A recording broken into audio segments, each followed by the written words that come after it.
पिछले 2 श्लोकों में हमने पढ़ा कि अर्जुन के कहने पर भगवान श्री कृष्ण ने उस उत्तम रथ को दोनों सेनाओं के मध्य में भीष्म पितामह और द्रोणाचार्य के सामने ले जाकर खड़ा कर दिया और अर्जुन से कहा, इन कुरुवंशियों को देख।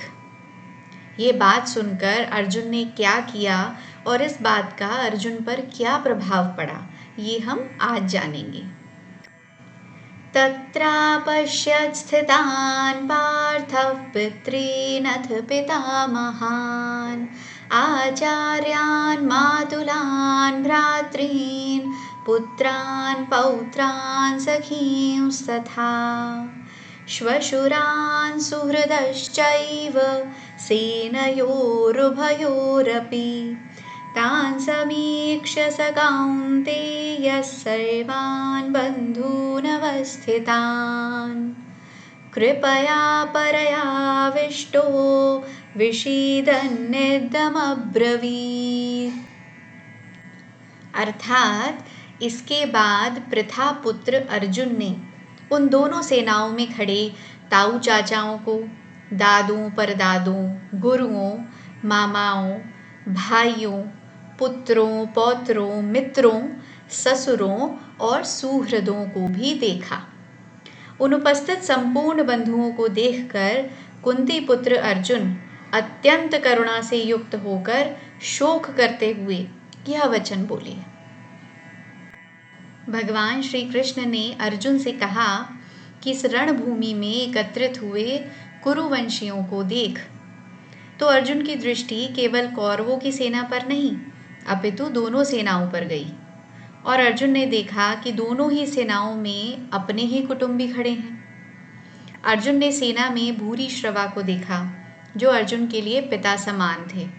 भीष्म, सोमदत्त आदि पितामहों को देखा। गुरुजनों द्रोणाचार्य, कृपाचार्य को देखा। पुरुजित, कुंती भोज, शल्य, शकुनी आदि मामाओं को देखा।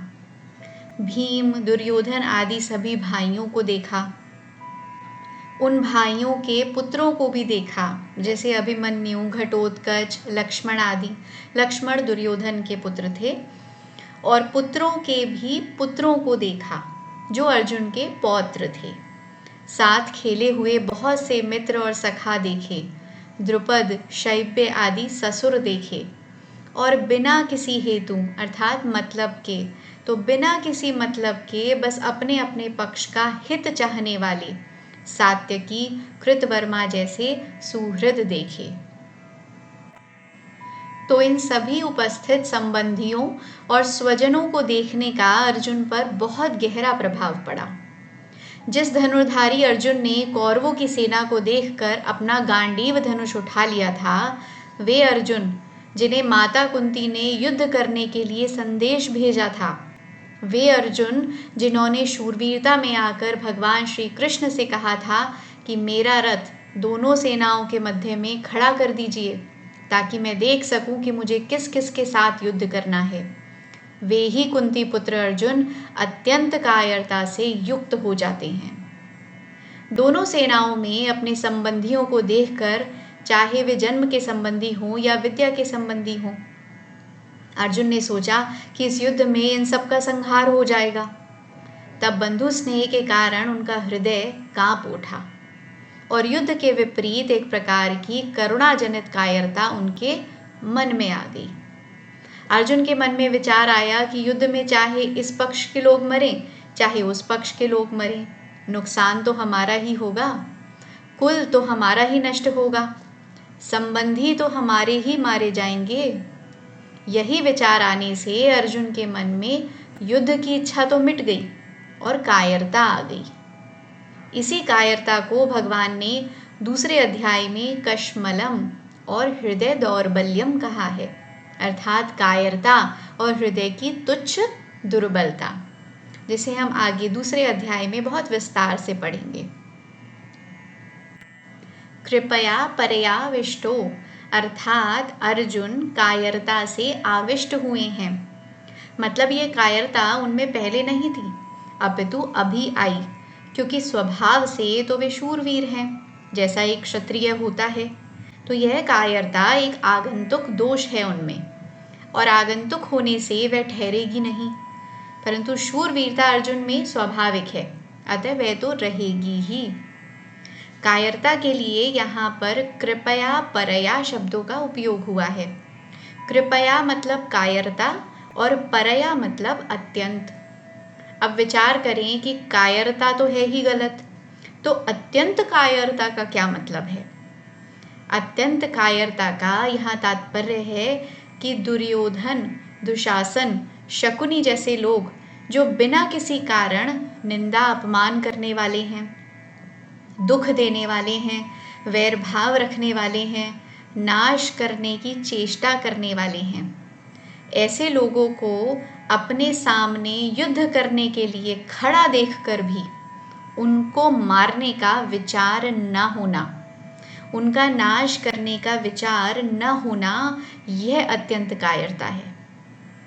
युद्ध के परिणाम में कुल की, कुटुंब की, देश की क्या दशा होगी, यह सब सोचकर अर्जुन दुखी हो रहे हैं।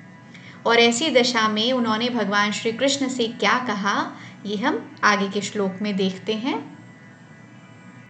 अर्जुन उवाच दृष्ट्वेमं स्वजनं कृष्ण युयुत्सुं समुपस्थितं सीदन्ति मम गात्राणि मुखाय च परिशुष्यति वेपथुश्च शरीरे मे रोमहर्षश्च जायते। अर्थात अर्जुन बोले, हे कृष्ण, युद्ध क्षेत्र में डटे हुए, युद्ध की इच्छा रखने वाले इस स्वजन समुदाय को देखकर मेरे अंग शिथिल हुए जा रहे हैं और मुख सूखा जा रहा है और मेरे शरीर में कपकपी आ रही है और रोंगटे खड़े हो रहे हैं। यहाँ अर्जुन का भाव यह है कि इस महायुद्ध का महान भयंकर परिणाम होगा। ये सारे छोटे बड़े सगे संबंधी और आत्मीय स्वजन जो इस समय मेरी आंखों के सामने हैं, मौत के मुंह में चले जाएंगे। ऐसा विचार कर अर्जुन को मार्मिक पीड़ा हो रही है। उनके हृदय में अत्यंत भय उत्पन्न हो गया है, जिसके कारण उनके शरीर की ऐसी अवस्था हो रही है। शरीर का एक एक अंग शिथिल पड़ गया है, मुख इतना सूख गया है कि बोलना भी कठिन हो रहा है, सारा शरीर कांप रहा है। पर ये अर्जुन का भय अपने लिए नहीं है, बल्कि वहां उपस्थित स्वजनों के लिए है। अर्जुन ने स्वजनम शब्द का प्रयोग किया है, जिसमें दोनों पक्षों के लोग आ जाते हैं। अर्जुन को दोनों ओर के कुटुंबियों के मरने की आशंका से शोक हो रहा है कि किसी भी तरफ का कोई भी मरे, पर वह है तो हमारा ही कुटुंबी। गांडीवं स्रंसते हस्तात् त्वक्चैव परिदह्यते न च शक्नोम्यवस्थातुं भ्रमतीव च मे मनः। अर्थात हाथ से गांडीव धनुष गिर रहा है और त्वचा भी बहुत जल रही है और मेरा मन भ्रमित सा हो रहा है, इसलिए मैं खड़ा रहने में भी समर्थ नहीं हूँ। देखें, जिस गांडीव धनुष की प्रत्यंचा की टंकार से शत्रु भयभीत हो जाते हैं, वही गांडीव धनुष अर्जुन के हाथ से गिर रहा है।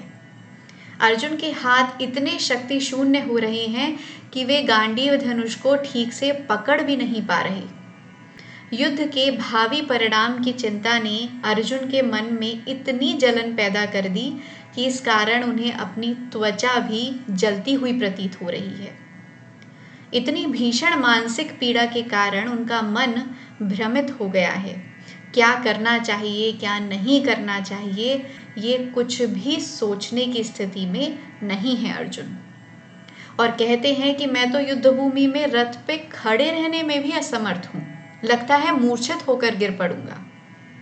देखिए, युद्ध के भावी परिणाम की चिंता ने अर्जुन जैसे शूरवीर को भी विषाद युक्त कर दिया।